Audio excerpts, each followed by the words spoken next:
Hello and नमस्कार friends, मैं हूं डॉक्टर योगेंद्र और आप देख रहे हैं आपका यूट्यूब चैनल डॉक्टर योगेंद्र बोला एंड हेल्थ टिप्स। दोस्तों, आज हम बात करने वाले हैं एक बहुत ही इंपॉर्टेंट बीमारी के बारे में। यह है कि सेक्सुअली ट्रांसमिटेड इन्फेक्शन। दोस्तों, इसको हम बोलते हैं जेनाइटल हर्पेस। जैसे कि इसका नाम सजेस्ट करता है, जेनाइटल हर्पेस यानी कि एक हर्पेस इन्फेक्शन है जिसको हम HSV इन्फेक्शन भी बोलते हैं या हर्पेस सिम्प्लेक्स वायरस से जो होने वाला इन्फेक्शन बोलते हैं HSV इन्फेक्शन। दोस्तों, क्योंकि ये हमारे जेनाइटल्स को इफेक्ट करता है, जैसे कि पुरुषों में पेनिस पर, स्त्रियों में वजाइना वल्वल एरियाज में, गुप्तांगों में इफेक्ट करता है, इसलिए इस बीमारी को जेनाइटल हर्पेस बोलते हैं। दोस्तों, आज के समय में बहुत ही कॉमन इन्फेक्शन हो गया है। इनफैक्ट यूनाइटेड स्टेट्स जैसे डेवलप्ड नेशन में 5 में से 1 लोगों को हर्पेस इन्फेक्शन आज के समय में देखने मिलता है। दोस्तों, आज हम इस वीडियो में इसकी कंप्लीट इन्फॉर्मेशन देंगे कि जेनाइटल हर्पेस होता क्यों है और इसको ठीक हम कैसे कर सकते हैं, बार बार आपको परेशान नहीं करें, रिकरेंट इन्फेक्शन नहीं हो, ये सारी जानकारी इस वीडियो में देंगे। कृपया इस वीडियो में अंत तक बने रहिएगा। दोस्तों, अगर आप हमसे पेड कंसल्टेशन लेना चाहते हैं तो स्क्रीन में नीचे नंबर दिया गया है, उस पर आप कॉल करके हमसे व्हाट्सएप कंसल्टेशन ले सकते हैं। फ्रेंड्स, जेनाइटल हर्पेस जैसे कि हमने आपको बताया HSV इन्फेक्शन की वजह से होता है। HSV के 2 प्रकार के इन्फेक्शन होते हैं, एक HSV1 and HSV2।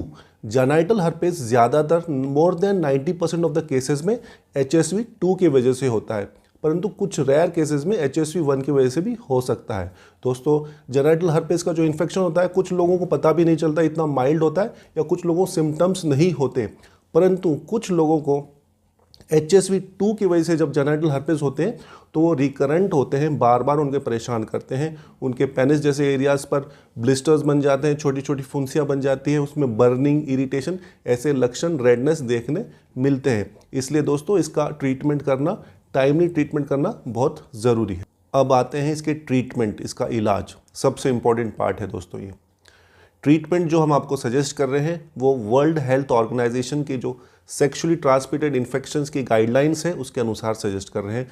European guidelines हैं जो बहुत सारे रिसर्च पे बेस्ड है, उसके हिसाब से हम आपको बता रहे हैं। जो सबसे पहला इंपॉर्टेंट ट्रीटमेंट है वो है इनिशियल एपिसोड या फर्स्ट एपिसोड।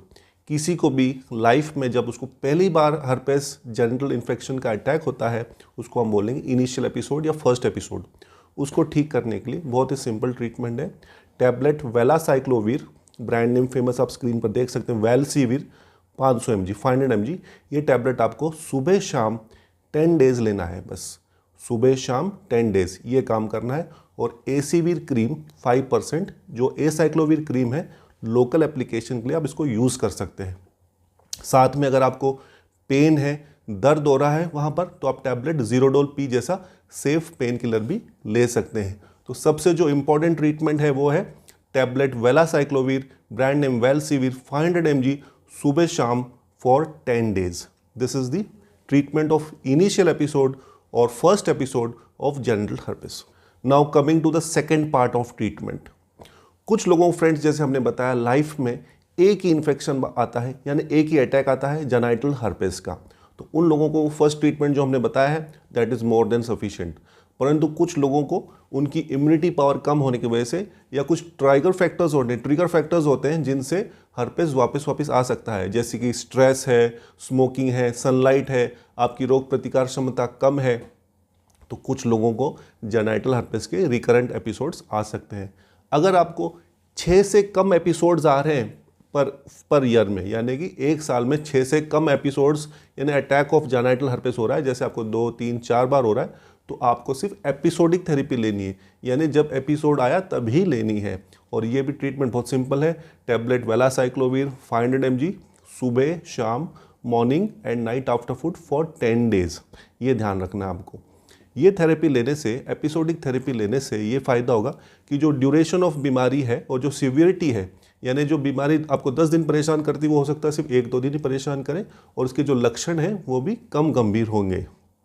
एक बात का और ध्यान रखना है कि ये जो एपिसोडिक थेरेपी है, जितना टाइमली शुरू करें उतना इफेक्टिव होता है। मानो कि आपको आपके पेनिस के एरिया में टिंगलिंग होने लग गई, पेन होने लग गया, बर्निंग होने लग गई, या फर्स्ट साइन ऑफ ब्लिस्टर, आपको कोई फुंसी ब्लिस्टर दिखा, तुरंत इस ट्रीटमेंट को आप शुरू कर दीजिएगा।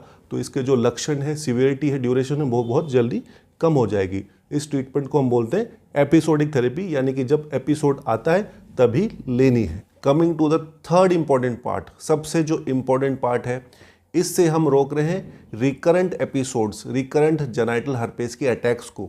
जैसे कि हमने बताया, कुछ लोगों को 1 एपिसोड आता है, कुछ लोगों को लेस देन 6 एपिसोड्स आते हैं, परंतु कुछ लोगों को हम देखते हैं महीने में 1 बार 2 बार, यानी साल में 6 बार से भी ज़्यादा एपिसोड्स आते हैं। जब आपको साल में 6 बार से ज़्यादा एपिसोड्स आते हैं, अटैक्स होते हैं, यानी 8 बार 9 बार 10 बार उससे भी ज़्यादा, तब आपको लेनी पड़ती है सप्रेसिव थेरेपी। दोस्तों, suppressive therapy long term treatment होता है और ये डेली लेनी पड़ती है आपको, ताकि इस इन्फेक्शन को हम बहुत बढ़िया तरीके से, अच्छी तरीके से इसको कंट्रोल कर सके। इसके लेने के बहुत ज़्यादा फ़ायदे हैं, जैसे कि आपका जो ट्रांसमिशन ऑफ इन्फेक्शन है, यानी कि अगर आपकी वाइफ है या आपकी कोई गर्लफ्रेंड है, पार्टनर है, सेक्सुअल पार्टनर, अगर आप सप्रेसिव थेरेपी लेंगे तो बहुत ज़्यादा चांसेस है, मोर देन 50% चांसेस है कि ये इन्फेक्शन आप उनको नहीं देंगे, उनको नहीं फैलेगा। तो जो ट्रांसमिशन रिस्क ऑफ इन्फेक्शन है टू योर वाइफ और to your partner reduces by more than 50%। तो एक इन्फेक्शन फैलेगा नहीं। दूसरा, जो फ्रीक्वेंसी है, जो बार बार इन्फेक्शन आता है, महीने में 1 बार 2 बार, वो धीरे धीरे आप देखेंगे कम होता जाएगा जब आप डेली सप्रेसिव थेरेपी लेंगे। थर्ड है जो सीवियरिटी ऑफ सिम्टम्स है, यानी कि जो लक्षणों की गंभीरता है, जो आपको परेशानी होगी सिम्टोमेटिक ट्रीटमेंट, जैसे कि आपको जो टिंगलिंग है पेनिस एरिया में या वल्वल एरिया में, बर्निंग है, टिंगलिंग है, ब्लिस्टर्स, वो धीरे धीरे नहीं होंगे। तो सप्रेसिव थेरेपी सबसे इम्पॉर्टेंट पार्ट है। ये लेनी कैसी है, कितने दिन लेनी है, लॉन्ग टर्म लेनी है, ये आपके डॉक्टर्स डिसाइड करके आपको बताएंगे। सप्रेसिव थेरेपी दोस्तों, जैसे कि हमने बताया, जब आपको 6 बार से भी ज़्यादा साल में अटैक आते हैं रिकरेंट हर्पेस से, तो हम सजेस्ट करते हैं, या उन लोगों को सजेस्ट करते हैं जिनकी इम्यूनिटी पावर कम है, जैसे कि कुछ HIV के पेशेंट्स हैं या बहुत ज़्यादा क्रोनिक डायबिटिक हैं, जो बहुत ज़्यादा वीक है, उन लोगों को हम सप्रेसिव थेरेपी रिकमेंड करते हैं। जो जनरल गाइडलाइंस है वो हम आपको बताते हैं। जिन लोगों को 10 से कम अटैक आते हैं साल में, less than 10 attacks of herpes genitalis infection, जिन लोगों को 10 से कम अटैक आते हैं, उनको 500 mg वेल्सिविर रोज़ाना 1 बार एटलीस्ट फॉर 12 मंथ्स, यानी कि 1 साल सिर्फ 1 टैबलेट रोज़ाना, जिन लोगों को 10 से कम अटैक्स आते हैं 1 साल में। और जिन लोगों को more than 10 attacks of genital herpes होते हैं, उन लोगों को 500 mg BD, यानी कि सुबह शाम सजेस्ट करते हैं। ये इंटरनेशनल गाइडलाइंस या जो भी रिसर्च है उस हिसाब से हम आपको सजेस्ट करते हैं। बाकी डॉक्टर्स आपकी जो कंडीशन है, आपकी जो इम्यूनिटी पावर है, बाकी जो कोमॉर्बिडिटीज़ है, जैसे कि आपको ब्लड प्रेशर है, शुगर, वो सब देखकर फिर आपका लाइन ऑफ थेरेपी डिसाइड करेंगे। परंतु मोटा मोटा जानना ज़रूरी है कि इसमें लॉन्ग टर्म ट्रीटमेंट चलता है, 6 महीने चलेगा, 12 महीने चलेगा, वो हम आपको देख के बता सकते हैं। तो दोस्तों, आज हमने जेनाइटल हर्पेस, जो कि HSV-2 इन्फेक्शन की वजह से ज़्यादा होता है, के बारे में जानकारी दी है। अगर आप हमसे पेड कंसल्टेशन चाहते हैं तो स्क्रीन में नीचे नंबर है, you can call us, contact us on WhatsApp and get a paid consultation. आशा करते हैं ये वीडियो आपकी उपयोगी होगा। इसको लाइक एंड शेयर ज़रूर कीजिएगा। अगर आप हमारे चैनल पर हैं, कृपया सब्सक्राइब कीजिए, ताकि ऐसे वीडियोस हम आपको लाकर और दे सके। दोस्तों, आप अपना और अपने परिवार का खूब ध्यान रखेंगे। मैं डॉक्टर योगेंद्र मिलता हूं आपको एक नए वीडियो के साथ। तब तक के लिए नमस्कार, जय हिंद।